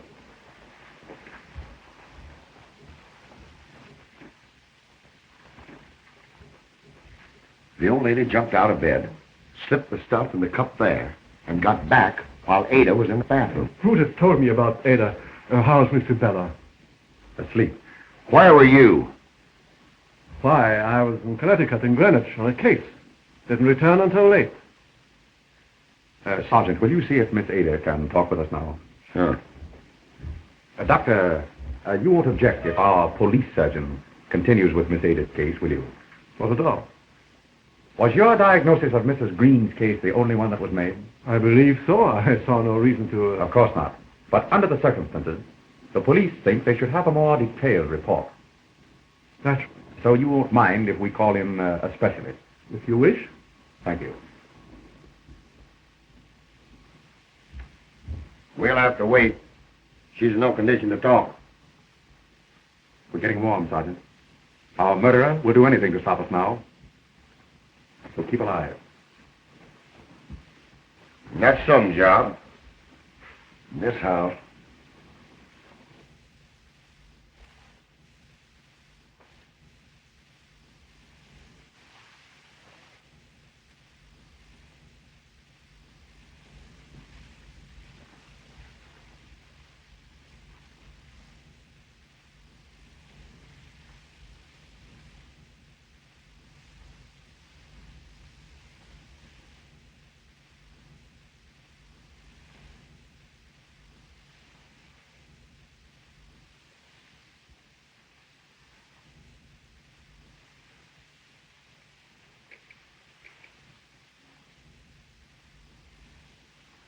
Information.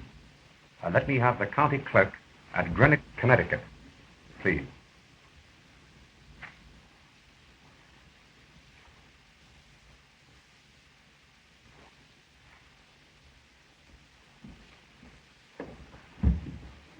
Oh, Markham. What's up? It's all over, man. You've got the specialist report, huh? There won't be any report. Mrs. Greene is dead. The strychnine? Yes. In the citral carbonate she takes before going to bed. Suicide, of course. She knew that we were out for her. Oh, no, Markham. That doesn't fit. Oh, nonsense. There's no psychology here. The poor woman was mad. Thank heaven it's over. Markham, I still want an examination of Mrs. Greene's leg muscle. What? I'll be dressed in just a minute.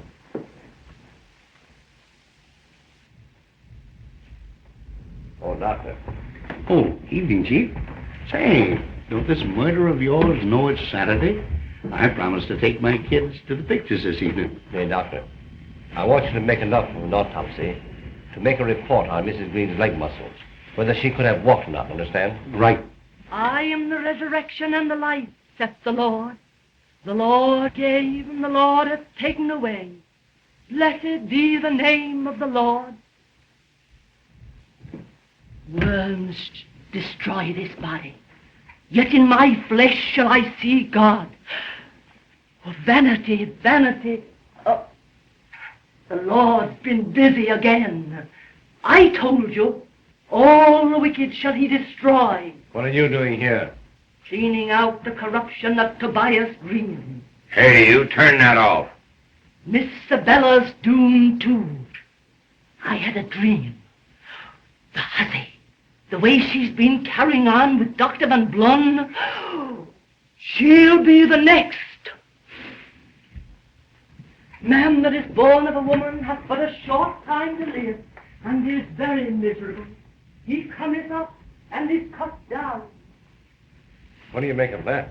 Oh, she's just a cuckoo. Old Lady Greene did these killings. Mm-mm. Mrs. Greene's leg muscles are entirely wasted away. Been that way for years. As for walking or even moving, not a chance in the world. There you are, Sergeant. But Ada was certain that she saw her mother at this door. Markham, I know I'm on the right track now. And once I can put all the facts together, I'll have the solution. You'll excuse me. Thank you, Doctor. Keep in touch with me, Sergeant. All right. Hab doch nicht solche Angst. Dir darf ja nichts geschehen. I'm sorry to bother you again, Miss Ada. You're feeling better this evening? Yes, much better, thank you. Now, you told us you saw your mother walking in front of the library, didn't you? Why, yes. The medical examiner's autopsy showed that your mother couldn't walk. Why, I don't understand. It must have been Mother. Are you positive the person you saw was wearing your mother's shawl? Yes, that was the first thing I noticed. She maybe saw me. Oh, don't be silly, Gertrude. Oh, you have worn Mrs. Greene's shawl?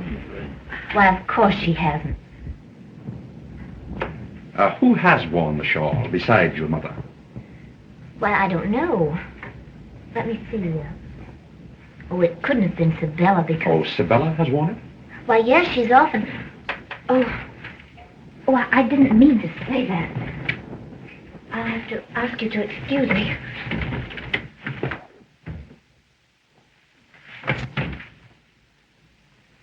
Mrs. Mannheim, you told me you were in this country when your husband died, didn't you?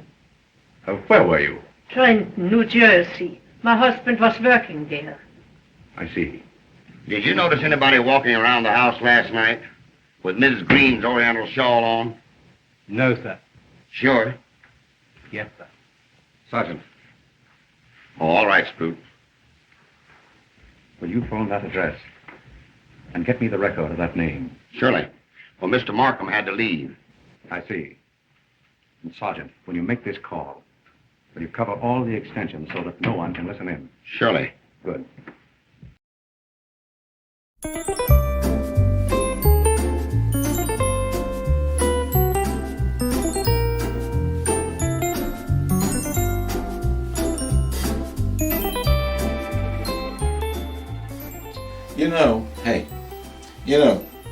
You look to be a couple years older than me. And you know what that means, I think it's just about time for you and I to have that father-son talk about the bats and the beasts. Do you know about the bats and the beasts? Huh? Well, every spring when it gets nice and warm out, the bats and the beasts, they get together and they make more little bats and beasts. Yeah, or, hey, since you're my son, it doesn't have to be spring, You could be out practicing bats and beasts, yeah. Winter, spring, summer, fall, yeah. 'Cause you're my boy, you know what I mean? Yeah, and my boy, he's all man, yeah. And he doesn't wait for springtime, yeah.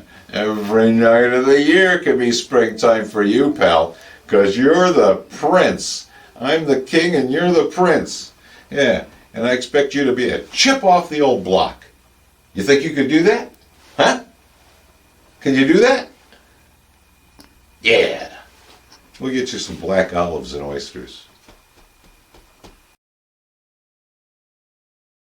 And now a message from your friends at Fly Right Foods.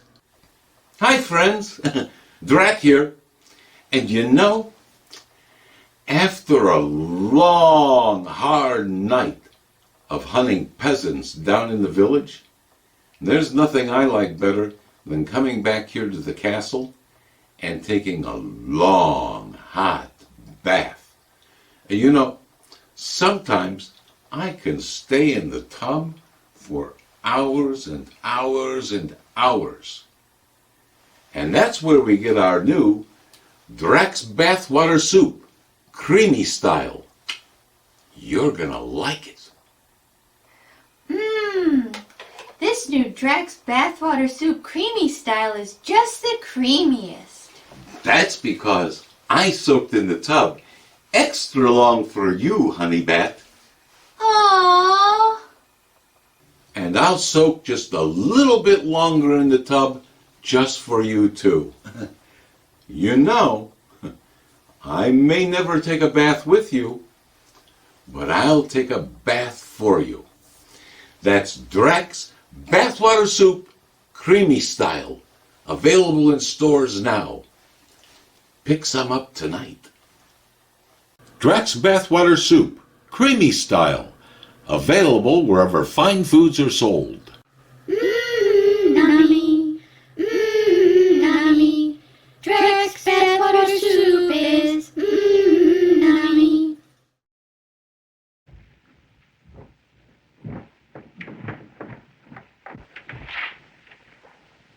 Oh, Sprout. Yes, sir? Do you know if any of the family reads or speaks German? Why, yes, sir. Old Mr. Greene had all the children learn it. They spent so much time in Germany when he was on business there. I see. Now, Sprout, a particularly important question. You found Miss Ada after she was shot, didn't you? Yes, sir. When you found her, was the window beyond her dressing table open? Now, please think carefully. The window that overlooks the balcony steps. Or was it open? Yes, sir. I closed it. Thank you, Sprute. Oh, Mrs. Mannheim, if you please.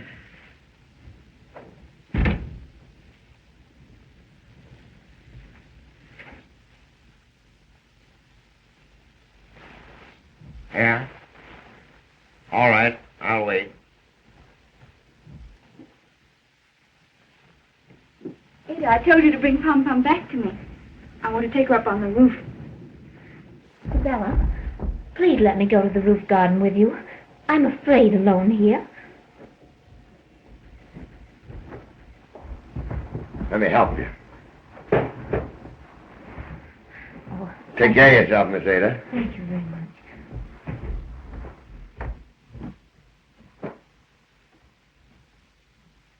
Yeah? Wait. Yeah?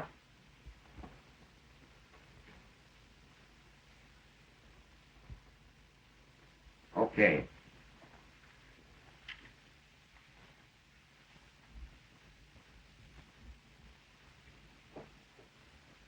But do you know any reason, then, why the Greenes should be attacked like this? Du lieber Himmel, I don't know. Mr. Chester and Mr. Rex, maybe. Gewiss, one could understand. They hated everybody.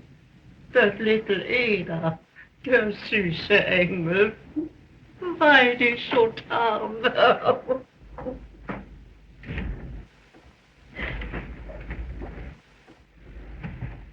Got what you wanted, all right, Mr. Vance.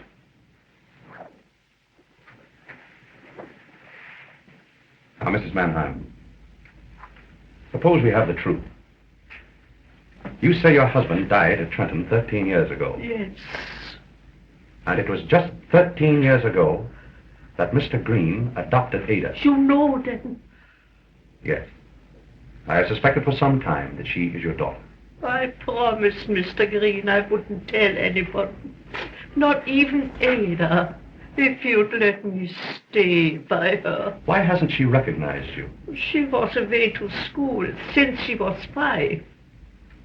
Mr. Greene brought her here when I told him that... Yes? What? Nothing. Nothing more. You mean when you told Mr. Greene that your husband, who had helped him with some of his questionable business deals, was dead at the New Jersey State Hospital for the criminally insane?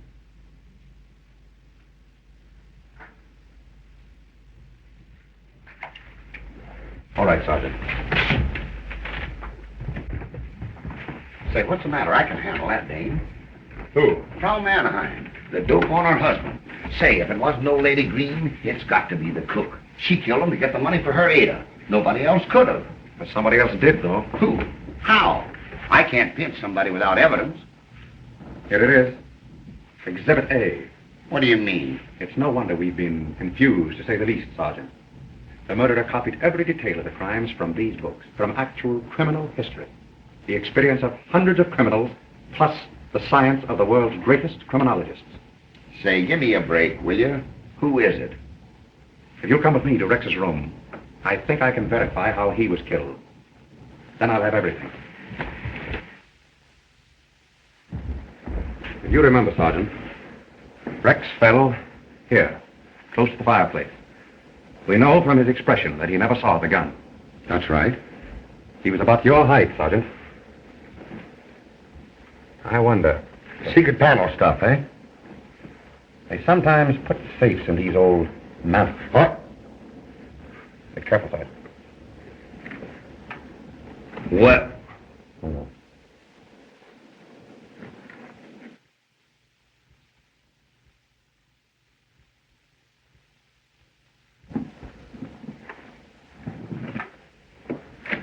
There you are. Rex's gun. Well, the old man killing safe idea. Just that. When Rex opened this panel, the string pulled the trigger and fired the gun. The whole idea came right from that book, even to the boot jack. Will you hold that, Sergeant? Thank you. I thought so. Straight through to the other room. Say, everyone on this floor was at the other end of the house. The sound went down the flue. That's why Sprout heard it in the room below. Exactly. I have it. She listened in on Rex's phone call, knew that he was going after a note that would tip the whole thing off to us.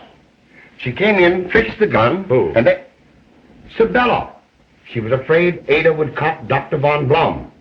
She read German, got the dope out of these books. No, Sergeant. Not Sabella. Ada. What?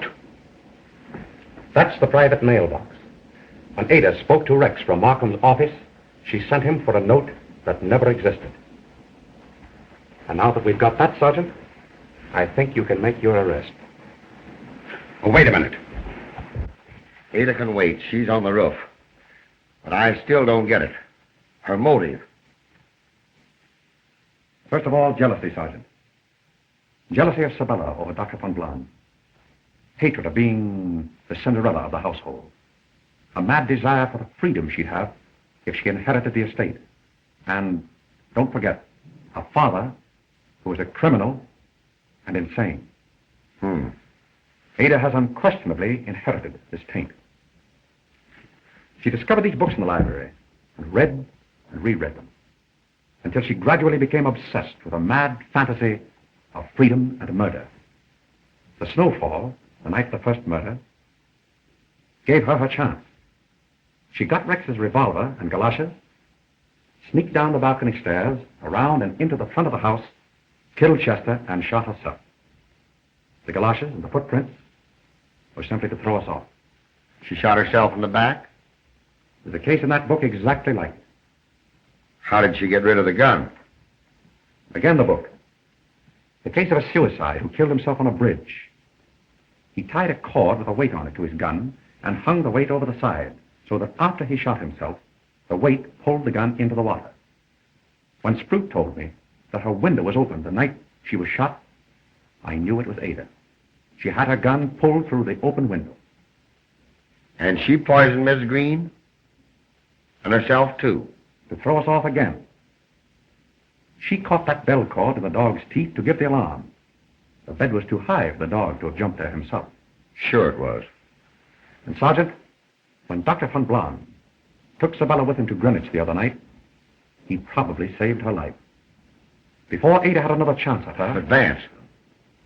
Ada and Sabella are together on the roof now. Quick, Sergeant.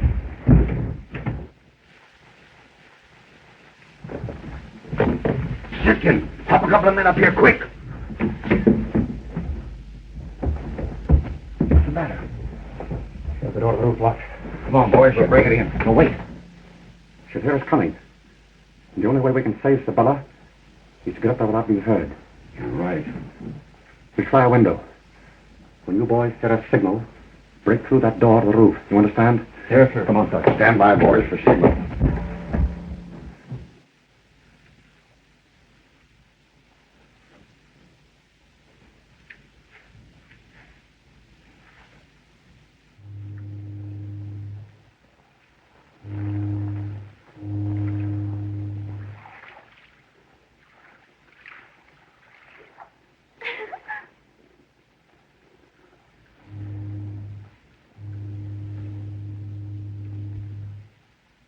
Look, Sabella. You can see the boats from here. What of it?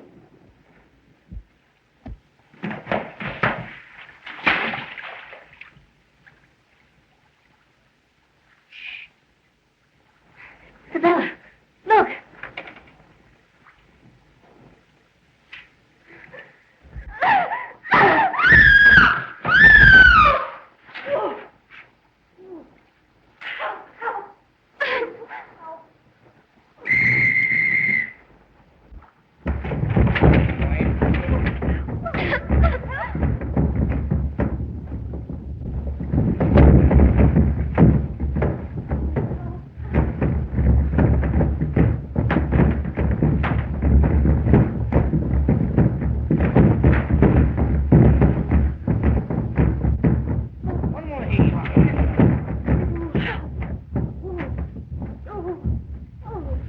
Help! Oh, please!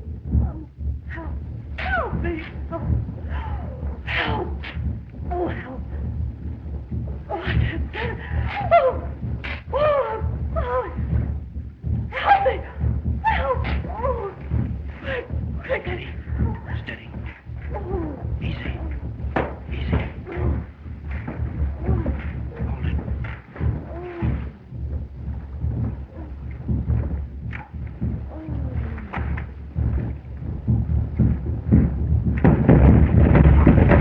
She's not there. Where'd she go?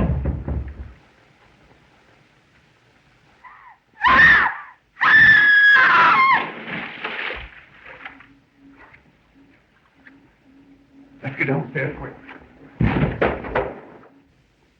Thank you. Thank you, Mr. Vance. Arthur told me we'd be all right with you around. Oh, thank you. Oh, Mr. Vance. Excuse me. Yes, Sergeant. Well, it's all over. She went straight through the ice. The boys are still at it, but there's not a chance. She must have been cuckoo to go after Miss Sabella with us right here in the house. Not at all, Sergeant. Miss Sabella's death would have looked like suicide and a confession of guilt. Don't you see? Well, goodbye. I'll telephone your husband. You know? Yes. When you and Dr. von Blahn were missing the other night, and when he told me he had been at Greenwich, I rather suspected you had been married. So I verified it through the county clerk there. May I wish you great happiness? Thank you. Goodbye. There's just one thing more, huh? What's that, Sergeant? What did Ada do with the gun? There was no water for it to fall in, like you said. No, but there was snow. Snow? Snow. Oh! Well, after all, Mr. Vance, life's just a problem. Right again, Sergeant.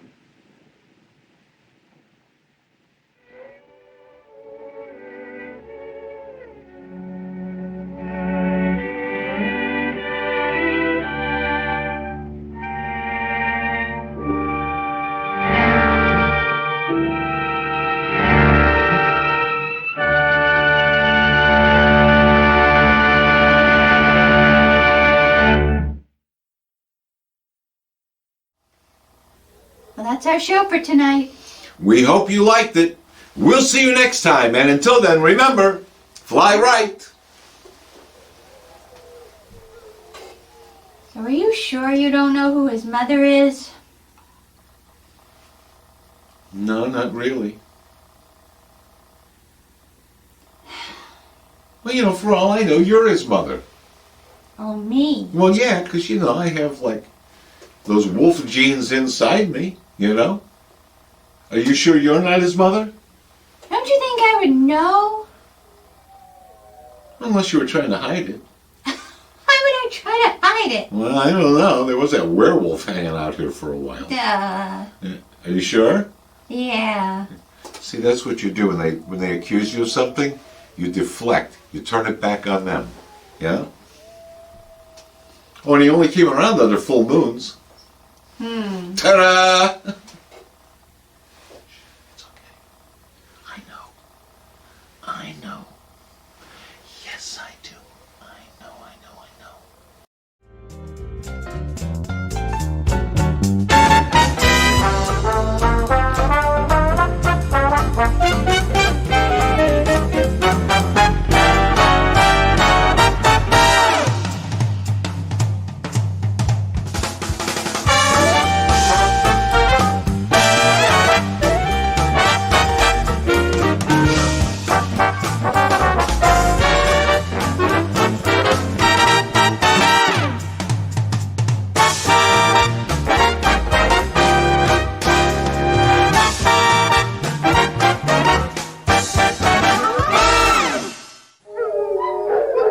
Transylvania Tonight is a Fly Right production.